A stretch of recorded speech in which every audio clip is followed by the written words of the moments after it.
ఒక్క phone call తో మీ బంగారాన్ని విడిపించి ప్రెజెంట్ మార్కెట్ రేట్ కే కొని బ్యాలెన్స్ అమౌంట్ ని క్యాష్ గా లేకపోతే సమానమైన బంగారాన్ని మీకిస్తుంది అక్షయ గోల్డ్ హబ్. కోడిగుడ్లు వైట్ బ్రౌన్ కలర్ లో ఎక్కువగా కనిపిస్తుంటాయి. ఈ రెండింటి మధ్య తేడా ఏంటి?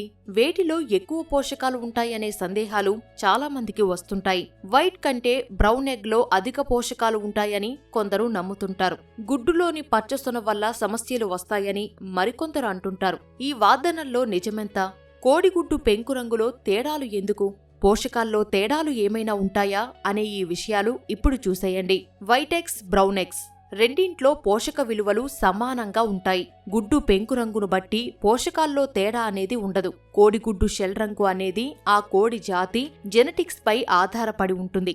వాటిని బట్టే కోడిలో గుడ్డు తయారయ్యే సమయంలో పెంకు రంగు ఏర్పడుతుంది. కోడి పెంపకం, అది తినే ఆహారంపై గుడ్డులోని పోషక విలువలు కాస్త ఆధారపడి ఉంటాయి. సాధారణంగా కోడిగుడ్డులో ప్రోటీన్ పుష్కలంగా ఉంటుంది. కీలకమైన విటమిన్లు, మినరల్స్, అమినో యాసిడ్స్ మెండుగా ఉంటాయి. అందుకే ప్రతిరోజు గుడ్లు తినడం ఆరోగ్యానికి చాలా రకాలుగా ఎంతో మేలు. కోడిగుడ్డులోని పచ్చసొన మంచిది కాదని కొందరు అనుకుంటారు. సొన తింటే బరువు పెరుగుతారనే అపోహ ఉంటుంది. కానీ ఇది పూర్తిగా వాస్తవం కాదు. ఎగ్ వైట్తో పోలిస్తే సొనలో క్యాలరీలు ఎక్కువగా ఉన్నా మరీ వెయిట్ పై ఎఫెక్ట్ చూపేంత ఉండదు. నిజానికి పచ్చసొనలో చాలా పోషకాలుంటాయి. అవి ఆరోగ్యానికి మంచి చేస్తాయి.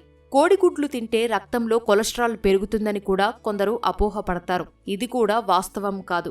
గుడ్లలో ఉండే high density lipoprotein good cholesterol శరీరంలో చెడు కొలెస్ట్రాల్ తగ్గేందుకు ఇది ఉపకరిస్తుంది. అంతేకాదు పచ్చసొన మెదడుకు కావాల్సిన పోషకాలను అందిస్తుంది. కంటి ఆరోగ్యం మెరుగ్గా ఉండేందుకు తోడ్పడుతుంది.